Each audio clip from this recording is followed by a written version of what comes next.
Di sisi lain, timnas Indonesia punya catatan bagus saat bermain di kandang. 3 kemenangan di ronde 3, semuanya diraih di hadapan publik sendiri. Nah, saat menghadapi putaran 4 nanti di Qatar atau Arab Saudi, apa yang harusnya disiapkan agar timnas kita bisa meraih hasil maksimal? Kami akan diskusikan ini bersama pengamat sepak bola Anton Sanjoyo. Bung Joy, apa kabar, Bung? Baik, baik. Terima kasih sudah bergabung bersama kami saat Uni Emirat Arab, Irak, Oman menolak penetapan Qatar dan Arab Saudi sebagai tuan rumah untuk putaran keempat ini. Anda di kubu yang juga protes atau mempertanyakan atau gimana ini? Jadi sebetulnya wacana untuk meniadakan tempat netral itu kan sudah lama, udah sekitar 2 bulan yang lalu ya. AFC mengatakan bahwa aturan untuk putaran keempat tidak di tempat netral, tapi di salah satu peserta. Gitu. Nah, persoalannya adalah peserta ini siapa? Ada wacana akan digelar di 2 tim yang peringkat FIFA-nya paling tinggi. Lalu ada yang mengatakan di situs AFC juga bahwa akan digelar di tempat di mana tim yang punya poin tertinggi pada putaran ketiga, yang lolos ke putaran 4. Gitu. Jadi itu adalah Irak dan Uni Emirat Arab sebetulnya. Jadi Qatar dan Arab Saudi itu sebetulnya tidak masuk kalau kriteria itu.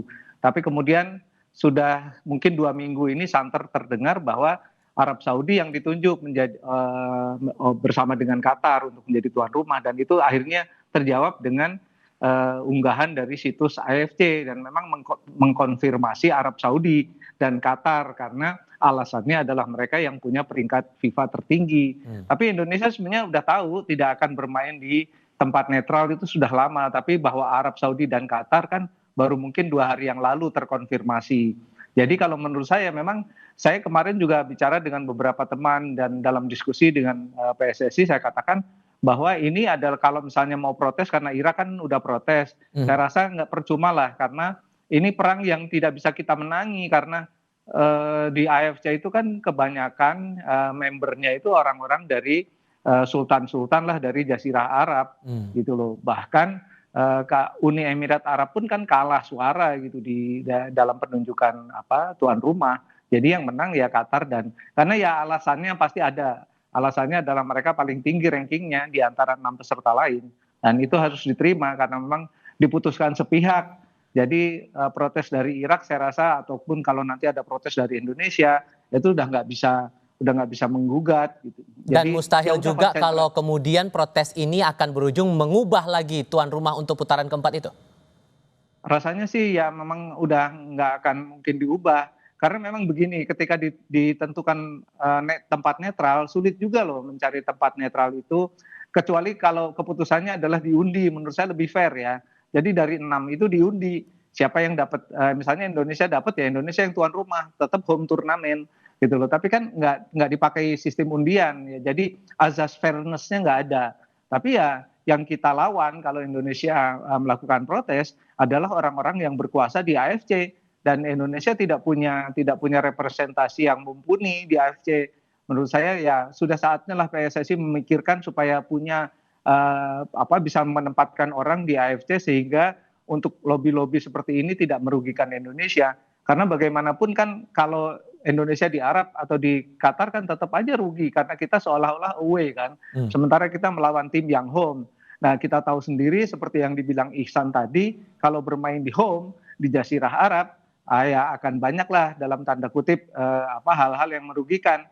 Bahkan kita ingat dalam pertandingan Indonesia melawan Bahrain kan juga dalam tanda kutip dikerjai gitu ya, walaupun si wasit ini bertindak sesuai dengan rules, tapi rules dia kebablasan gitu loh. Jadi ya akhirnya kan Bahrain bisa menyamakan kedudukan last minute gitu loh, karena si wasit mengulur-ulur waktu terlalu panjang. Bahwa itu sesuai dengan rule iya, tapi tidak sesuai dengan azas fairness-nya. Dan Jadi memang harus kemungkinan bersiap. untuk yang kondisi semacam itu terulang, apakah bakal terjadi lagi nggak kira-kira? Apalagi kan kita punya Rasanya riwayat sih, yang kayaknya nggak mengenakan di kualifikasi U23 waktu itu, kayak yang Anda bilang tadi, dikerjain itu. ya rasanya sih ya bakal ada lah ya. Karena bagaimanapun juga kan faktor tuan rumah itu besar. Satu, mereka dukungannya pasti lebih besar kan, atmosfernya berbeda.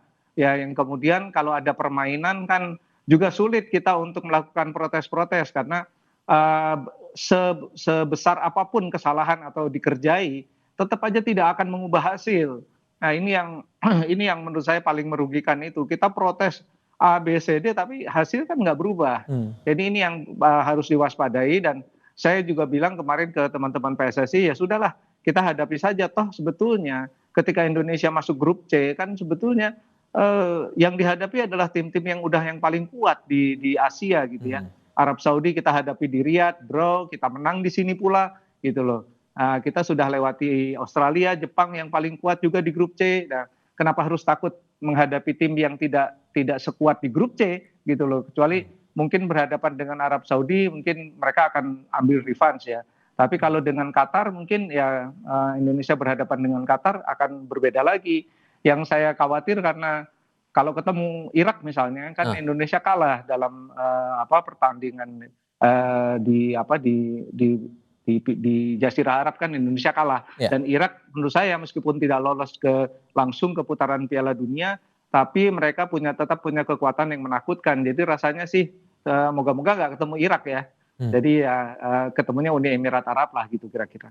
So berarti kan kalau mau kita bilang pendekatan mentalnya sekarang yang harus kita perkuat dari sekarang, mengingat kita pernah punya catatan buruk dengan menghadapi tim yang semacam ini dengan komposisi yang sekarang ditambah dengan tuan rumah yang sudah diproyeksikan begitu untuk putaran keempat ini. Pendekatan seperti apa menurut Anda yang harusnya bisa diterapkan untuk timnas kita nanti? Yang pasti sih jangan sampai terprovokasi ya karena kan hampir semua tim dari Jazirah Arab itu mainnya tricky ya. Ada banyak dramanya lah gitu. Nah ini yang harus diwaspadai, jangan sampai terpancing emosi, kemudian malah menjadi kontraproduktif, dapat kartu merah atau dapat kartu kuning yang rasanya akan berpengaruh pada pertandingan selanjutnya. Jadi ya mainnya cool aja, mainnya dingin, tidak terprovokasi dan main sesuai dengan instruksi pelatih dan ya jaga jangan sampai terlalu emosional karena pasti atmosfernya kan berbeda ya.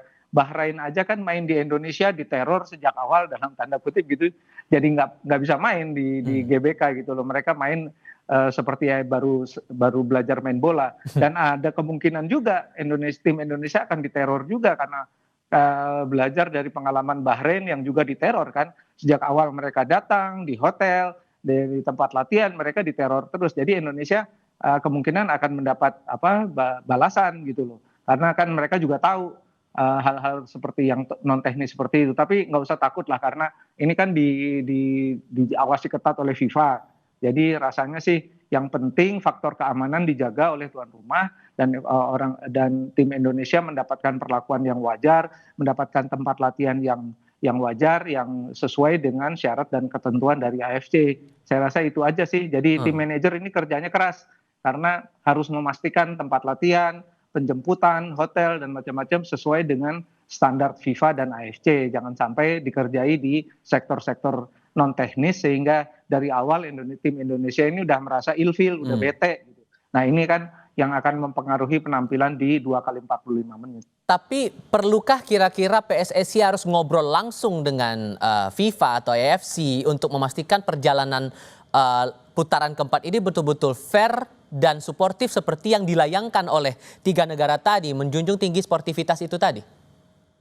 Saya kira Pak Erick kan punya koneksi yang bagus ya ke FIFA. Saya kira dia harus melakukan lobby ke FIFA juga untuk minta dalam tanda kutip perlindungan supaya betul-betul tim yang berlaga bukan saja Indonesia, juga Oman, Uni Emirat Arab tidak dikerjai dalam tanda kutip ya karena sejarah kan mencatat banyak hal di luar teknis ya yang dilakukan oleh tuan rumah untuk mendapatkan keuntungan timnya gitu. Nah ini menurut saya Pak Erick perlu melakukan lobby lah paling enggak tolong dong diawasi ini kita lagi tanding untuk menentukan gitu FIFA juga tahu sih tapi kalau didekati secara personal kan berbeda gitu loh.